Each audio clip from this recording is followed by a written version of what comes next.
You didn't lose your power in one catastrophic moment. You lost it slowly, quietly, almost invisibly. One small compromise at a time. One forced smile. One it's okay when it wasn't. One fear of disappointing someone who never cared about disappointing you. You didn't fall. You were eroded. The truth is this. You've spent most of your life giving a fuck about things that never deserved your energy. About people who were just passing through. About opinions that were never grounded in truth. About expectations that were never yours to carry. And now you're tired. Not the kind of tired sleep fixes. A deeper exhaustion. The kind that comes from living your life. For everyone except yourself. But that ends here. Because this time you're taking back your identity. The problem. You're carrying weight that isn't yours. Most of the stress you feel right now isn't coming from your life. It's coming from your overcaring. You care too much about what people think, who might judge you, who likes you, who doesn't, who misunderstands you, who expects you to be something you're not. You carry their emotions like they're your responsibility. You carry their reactions like they define your worth. You carry their disappointment like a punishment handed to you from above. But here's the truth, a truth people avoid, because it feels uncomfortable. You were conditioned to give too many F***. Someone taught you that you had to earn love. Someone taught you that you needed to explain yourself. Someone taught you that being understood was more important than being authentic. Someone taught you to shrink yourself so others could feel bigger. And so, without realizing it, you became a caretaker of other people's opinions. But caring too much is not a personality trait. It's a wound that was never supposed to define your entire life. Pattern interrupt. Ask yourself this: who would you be if you stopped caring about what doesn't matter? Who would you become if you stopped handing your power to people who never earned it? Who would remain in your life if you were no longer available to be used, drained, or manipulated? Sit with that, because your mind already knows the answer. You're just afraid to hear it. The psychological trap. Why you overcare. You don't give too many F***s because you're weak. You do it because your brain has been wired to survive, not to live. Point 1. Approval addiction. Dopamine loop. Every time someone approves of you, you get a hit of dopamine, a feeling your brain craves. You don't want the approval itself. You want relief from the anxiety that lives beneath it too. Loss aversion. Humans fear losing connection more than they value being themselves. We'd rather be accepted as a lie than rejected as the truth. 3. Emotional overinvestment. You invest too deeply, too quickly. You attach your self-worth to outcomes you can't control. You become responsible for emotions that aren't yours. 4. Survival conditioning. If you grew up in chaos, instability, or emotional unpredictability, your brain learned this rule: if I keep everyone happy, I'll stay safe. This becomes adulthood's silent prison. Cinematic moment. The mask you forgot you were wearing. Picture this. You're standing in front of a mirror, not the one in your bathroom. The mirror inside your mind. The one you avoid looking into because you already know what you'll see. A version of you that became too soft in the wrong places and too hard in the ones that mattered. A version of you that bends until you break. That absorbs everyone's pain but hides your own. That gives love like oxygen but receives it like a crime. You've been wearing a mask made of compliance, politeness, and quiet suffering. You wore it for so long that you forgot who you were underneath. Now listen carefully. The art of not giving a F* is not about becoming careless. It's about taking off the mask you never chose to wear. And here's the dark truth: people don't drain you because they're powerful. They drain you because you never learned to close the gates. Somewhere along the way, you became the person who always picks up when they call, always fixes what they break, always apologizes first, always forgives too easily, always tries to be the bigger person, always cares more than anyone else in the room. But caring more is not a virtue when it destroys you.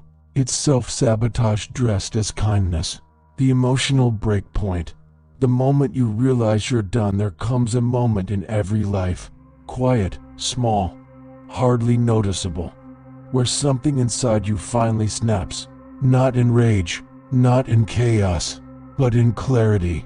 You wake up one day and realize, I can't keep living like this. Not giving a F***ck doesn't start with bravery. It starts with exhaustion. It starts with the realization that you can no longer carry a world that refuses to carry you back.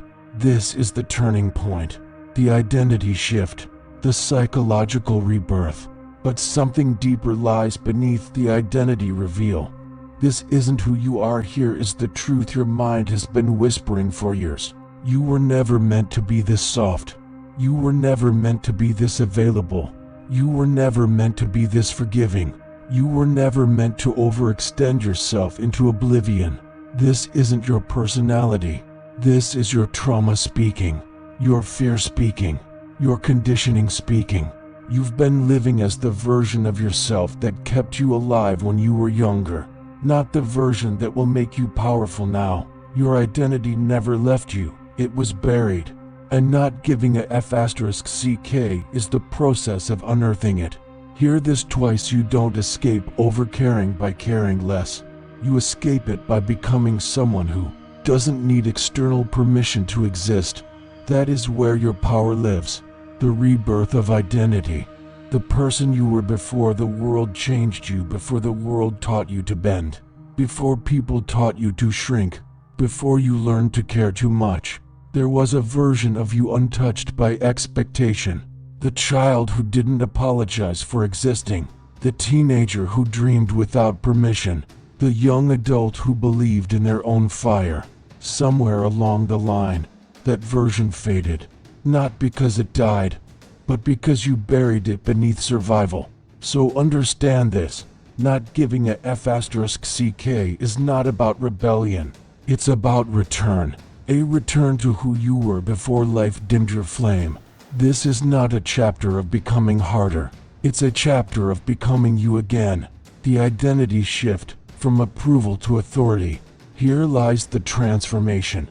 You stop living for approval and start living from authority. Authority over your emotions. Authority over your energy. Authority over your boundaries.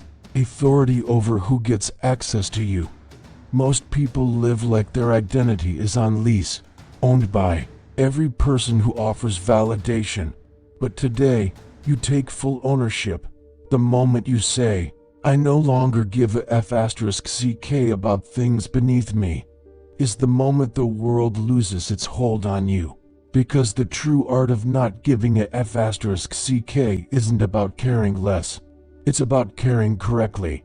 Selective indifference. The power of choosing what deserves you. Let me be clear. You cannot stop caring. You are human. You have a heart. You have an emotional system built to connect.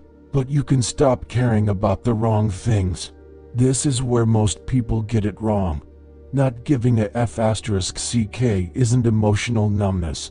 It's emotional precision. It is the art of choosing your battles, your attachments, your investments.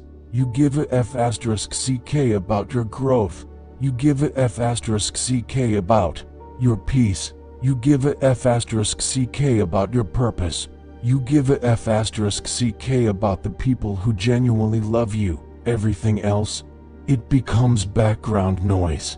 Ask yourself this: what would change if you stopped explaining yourself to people committed to misunderstanding you? What would shift if you stopped trying to prove your worth to people who don't even know theirs? What would you become if you finally closed the door on anyone who drains your light? That's the power of selective indifference.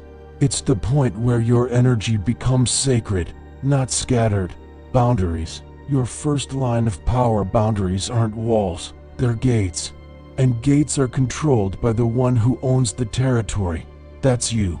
You are not obligated to respond instantly, give explanations, absorb other people's emotions.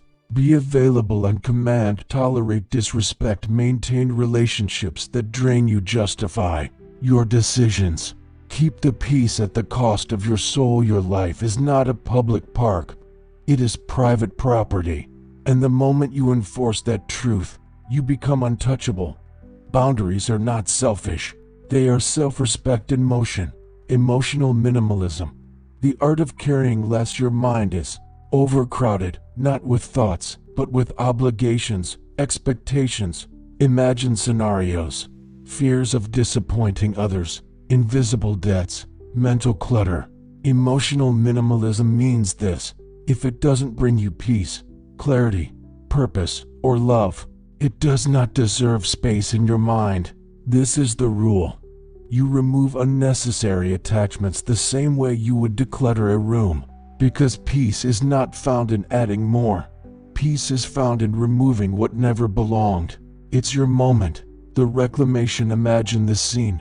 You're standing in a storm, wind tearing at everything around you, your thoughts, your anxieties, your obligations, your fear of being judged, your fear of disappointing someone, your fear of not being enough, all of it swirling.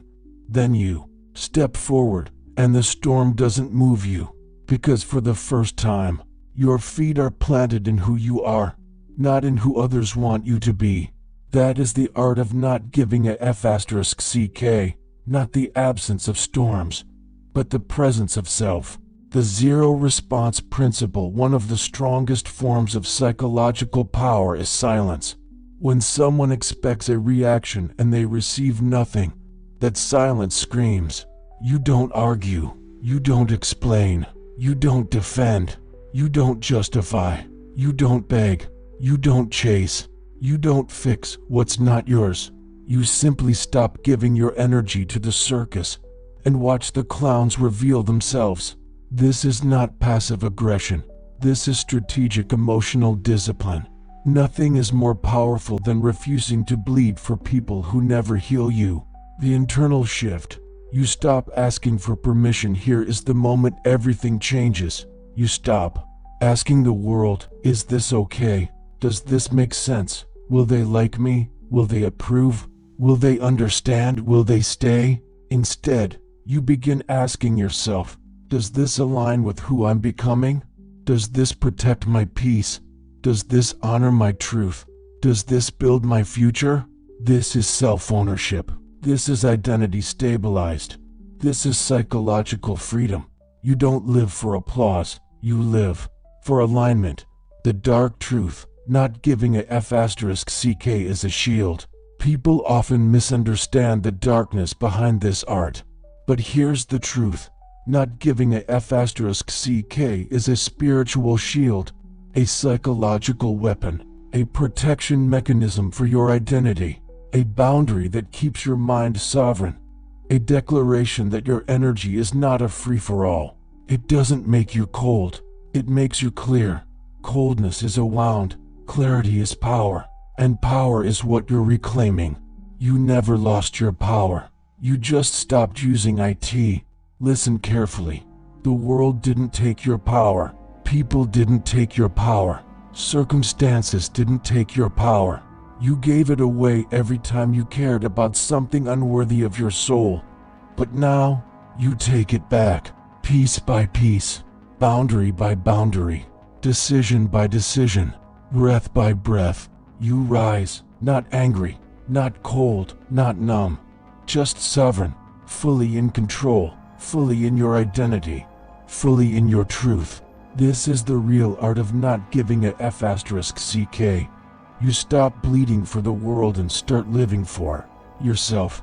This is Mind Unmasked, where you stop living for their expectations and finally start living for your identity.